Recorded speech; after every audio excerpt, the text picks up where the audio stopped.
right, I want to talk about the 5 things that will drive your wife wild. All right, everybody wants to know this. All the men that I talk to want to understand their wives, and they want to understand some of the things that will drive them completely wild. And I want to tell you that I found that it's not that difficult to really juice up the relationship to help the marriage be better. There's just these 5 things are really pretty mandatory, but they're also pretty rewarding. Okay. Now, here's what I come from. I come from a place where I've met with thousands of couples over the last 35 years. And that's 3.5 decades worth of gathering data. And there's this common thread that doesn't seem to disappear year after year, decade after decade. You know how there's some things that go away after a while? There's some things that kind of come in vogue and then they go out of fashion. And there's some things that we look for, we crave, and then not so much anymore. Well, these 5 things have never really left. These 5 things that I'm going to teach you about how to treat your wife, about how to drive her completely nuts for you, increase the love, increase the intimacy, increase the juice of your relationship. These 5 things just require some attention. Now, we are all busy. One of the biggest things that come in between a husband and a wife is time. We have so many time-starved relationships out there that it's just super heart-wrenching. Most often, couples carve out an hour and they come in and see me in my office, or they'll carve out 25 hours to come in and do a marathon session with me, or they'll do this sacrifice to come to therapy, and it's literally reported that that's about all the extra time they've got. And often they'll even miss appointments because they are so busy that they miss the one thing a week that's going to really help increase the love and the connection of the relationship. Now, the more pain they're in, the less often they miss. But I want to tell you that time starvation and to be in a relationship that has all of this energy going towards other things and not each other tend to just fall apart. So we got time starved, we've got vision starved, and we've got connection starved relationships out there. And these are the relationships that slowly dissipate. They slowly evolve or devolve into, first it goes to, we completely in love, can't wait to be around each other, to totally in love, and we got lots to do, to roommates, and we do coordinate schedules really well together, to not even good roommates, and we don't coordinate schedules together, to strangers.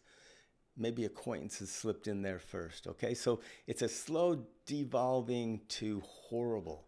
And I want to bring you back by teaching you these 5 things. Now, if you're newlyweds, or if you're engaged to be married, if you're dating and working towards it, or if you've been married for 30 years, these things are what you want to understand.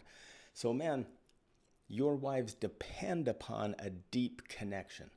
Now, a deep connection includes these rituals that just become super exclusive to you and your wife. These rituals are the things that you two do that no one else gets to do. Like, how about right when you get home from work, you find each other, as soon as you're in the same space together after a work day, you give yourself a 10-second hug and a 6-second kiss. Now, any kiss over 1.5 seconds becomes intimate, and the longer, the more intimate. So a good, healthy 6-second, juicy, wet kiss with an extra 4 seconds on the end of it for a hug is fantastic. What if you did that? What if every time you came into the same space together, that happened? What if you said night and morning prayers together, holding hands together? These rituals are things that create a deeper connection. Second thing you can do to help create a deep connection, because deep connection is probably the number one thing that I hear wives tell me that they need from their husband. The other one is deep conversations. So creating a deep connection requires deeper conversations than just operational. So you might think about this, there's operational talk and then there's intimate talk. The operational talk is super important. It's schedules, who's running the kids to soccer, who's running who where, who's going to do the banking, who does the budget, how are we going to get grocery shopping done. All of the thousands of things that we have to do matter. So all of those things that matter have to go into your operational conversations. Then on the other side is the emotional or the intimate conversations. That's how I'm feeling. That's what's going on in my soul. That's where am I at with work? How do I enjoy it or not enjoy it? The deeper conversations about the vision you have for direction of the relationship. Make love with your wife. Don't just do recreational sex. I understand quickies. I understand gifts. But to make love with each other, it begins in the morning and it begins throughout the day, and it weeds itself into the evening. Weaves itself into the evening time, and then you can make love with each other. That's a deepening the connection. Number 2 need that you need to give your wife. Now, man, this is specifically for you. Give her affection. Now, how does she see affection? Non-sexual touch that does not lead to sex is very affectionate. Almost every woman that I talk with talks at least a minute or two, sometimes hours, about how anytime touch happens, sex is expected. So if that's happening, not very romantic, not very affectionate. So non-sexual touch, getting to know your wife a little bit better every day. Find out something new every day. Don't run under this assumption that you know her so well you don't have to try anymore. Remember when you were dating? You got to know her a little bit. You got to know her a little bit more, then a little bit more, and you couldn't wait to find out new information. Well, every day we take in new information, so get to know. Learn what she sees as affectionate. Ask her.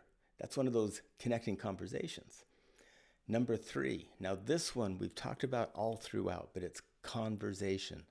There's all kinds of conversations that we have with our friends, with our coworkers. We'll have them first with your wife. Have a conversation about your day, about your likes and dislikes, the high point and the low point. Talk to her first about important things, not your kids, not your parents, not your buddies. Talk to your wife first. That drives them wild when they hear that you've talked to everyone and they start to hear stuff about you and about your plans from friends. So make sure you get to her first. Always learn what she calls teasing and what she calls chatting. Get to know her that way too. Have playful, fun conversations. Number 4 need that every wife has is a sense of security. All right? If you can say, we got this, we can do this, give her a sense of knowledge that you're strong and that you're capable and you got all that masculine energy, and that masculine energy is aimed at providing security for her. The 2 things that every wife wants to hear, the 2 sentences is, I love you and I've got your back. So I want you to think about that. I love you and I've got your back. Those things help her feel that you have her back and that you're in love with her and that she can feel secure. Work together on a budget. Work together on a financial picture. That's super important. We've got these financial sides to us that need our spouse to, we need to work together on it. That's probably the best thing. We have spenders and we have savers and everything in between. And so to work on shared vision around a budget. Now, I've even started calling them an intimate spending plan, an ISP, because it increases the intimacy. All you have to do is hard costs, that's your mandatory bills, soft costs, that's the things that fluctuate every month, and then everything else. And then map those, fund them. That's a budget, okay? The final thing is shared vision. Always work on your shared vision with this security arena. So the final part of being secure in your marriage, having your wife feel secure with you, is that she knows you have shared vision, this shared understanding. My wife and I are planning on missions for our faith when we're retiring. So we're both sharing that vision. Now, what if I come home or even worse, what if she hears from our friends that I'm planning on working at Disneyland and being Mickey and her being Minnie or something like that? So I better talk to her first. I better share that vision with her. I better work with her on shared vision. Number 5, always allow your wife to influence you.